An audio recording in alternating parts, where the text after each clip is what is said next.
میں آخری 2 سوال پوچھتا ہوں کہ ابھی تک کیوں نہیں انڈیپینڈنٹ انویسٹیگیشن ہوئی کہ جو یہ کور کمانڈر کا گھر جلایا گیا ہے اس کے پیچھے کون تھا؟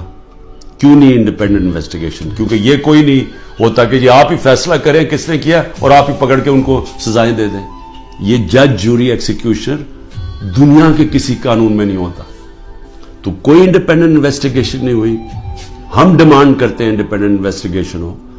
انشاءاللہ ہم ثبوت دیں گے کہ اس کے اندر لوگ گھسائے ہوئے تھے, ایمبیڈ کیے ہوئے تھے لوگ.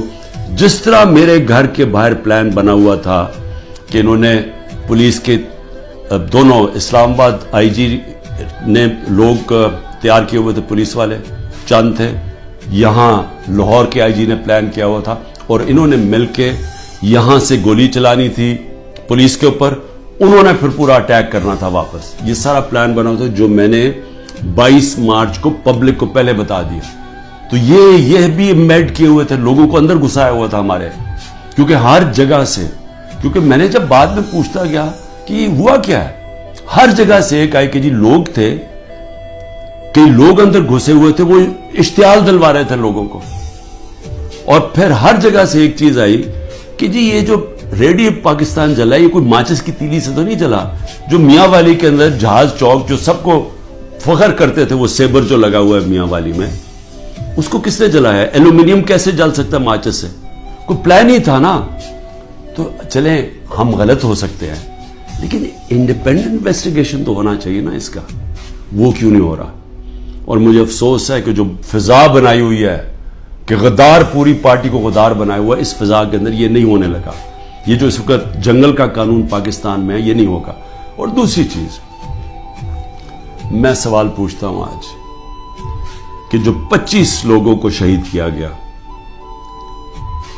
جس میں سے 16 ہمارے پاس ایڈریسز ہیں, باقی 9 غائب ہیں, کیونکہ ہمیں خوف ہے کہ اس طرح یہاں اس وقت خوف پھیلایا ہوا ہے, جو یہ جو ظلم کا نظام بنا ہوا ہے اس کے اندر وہ پولیس پہنچ جاتی ہے. یہ 16 کا بھی بڑے مشکل سے ڈر کے ان کے رشتہ داروں نے بتایا, ان کے نام دیے ہیں, پتہ دیے ہیں, جو 16 لوگ شہید کیے گئے ہیں. اس کے علاوہ جو 3 لوگ, پہلے میں 2 سمجھ, 3 لوگوں کی ٹانگیں ضائع ہو گئی ہیں, ٹانگیں کٹ گئی گولیاں لگ کے. ایک پیرالائزڈ ہے, اس کی کمر میں گولی لگی ہے, وہ بستر پہ ہے. اور اس کے علاوہ 50 سے زیادہ لوگوں کو گولیاں لگی ہیں. اب میں یہ سوال پوچھتا ہوں, یہ کیا پاکستانی نہیں تھے؟ یہ انسان تھے نا, تو انسانوں کے تو حقوق ہوتے ہیں. تو آج ابھی بھی اب ختم ہوا ہے فرانس میں, ایک 17 سال کے ٹینیجر کو گولی ماری ہے پولیس نے, آگ لگ گئی سارے, 1000 سے زیادہ بلڈنگز اور گاڑیاں جل گئی فرانس میں, کیونکہ ایک انسان کی جان لی تھی فرانس کی پولیس نے. یہاں کوئی فکر ہی نہیں ہے, کوئی انویسٹیگیشن ہی نہیں ہے. سب نہتے تھے, کسی پولیس والے کو, کسی رینجر کو کوئی گولی نہیں لگی. اس کا مطلب یہاں سے تو کوئی فائرنگ نہیں تھی. تو کیا پہلے ایک غیر قانونی اور آئینی غیر آئینی چیز کی جاتی ہے جس کا ریاکشن ہوتا ہے؟ پرامن احتجاج ہمارا آئین ہمیں حق دیتا ہے. تو کیوں ان کو ابھی تک انویسٹیگیشن نہیں ہوئی کہ یہ جو لوگ بچارے نوجوان تھے, ان کے ماں باپ تھے, بیوی بچے تھے, ان کو جو گولیاں ماری گئیں کوئی نہیں پوچھے گا. ابھی تک تقریباً 2 مہینے ہونے والے ہیں, کوئی پوچھے گا نہیں کہ یہ بھی پاکستانی, ان کے بھی رائٹس ہیں, ان کے حقوق ہیں. تو اس کو بھی صرف ایک پوری فضا بنا کے کہ جی پاکستان کے اندر جو یہ ہوا ہے 9 مئی کو, اس کے اوپر ایک پوری پارٹی کے اوپر, اس کے اوپر ہر قسم کا تشدد کرو, ان کو دباؤ, ختم کرو.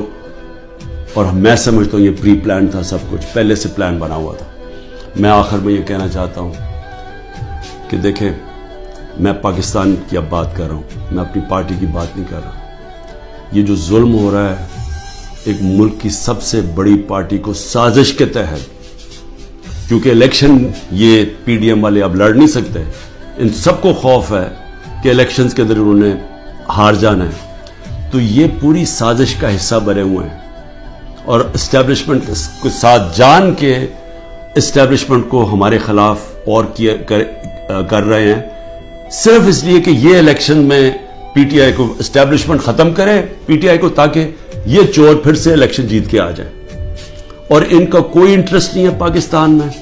14 مہینے میں انہوں نے پاکستان کو ادھر کھڑا کیا ہے کہ جو آج اگر کل ہم نے IMF کے ساتھ اس لیے ڈیفالٹ سے بچانے کے لیے اپنے ملک کو تباہی سے بچانے کے لیے، حالانکہ ہمارے پر ہر قسم کا ظلم ہو رہا ہے، ہم نے اس کے باوجود ان کی سٹینڈ بائی ایگریمنٹ کے ساتھ اس لیے گئے ہیں کہ ہمارا ملک بچ جائے. ان کو کوئی فکر نہیں ہے کیونکہ ان کے سارے پیسے باہر پڑے ہیں. تو میں آخر میں یہ کہنا چاہتا ہوں کہ جس کو بھی اس وقت پاکستان کی فکر ہے، جو اس وقت گیلپ کی سروے آئی ہے کہ ہر 5 میں سے 4 پاکستانی کہہ رہے ہیں کہ ہم غلط راستے پر نکل گئے ہیں، یعنی پاکستانی میجورٹی جو 80% سے زیادہ پاکستانی کہہ رہے ہیں ہم غلط طرف نکل گئے ہیں. اس کے باوجود کوئی راستے میں کوئی کورس کریکشن نہیں ہو رہا، اور ہم صرف اور صرف ایک 1 پوائنٹ ایجنڈے پہ کہ جی کسی طرح PTI کو کرش کرو تو ملک کے مسئلے حل ہو جائیں گے.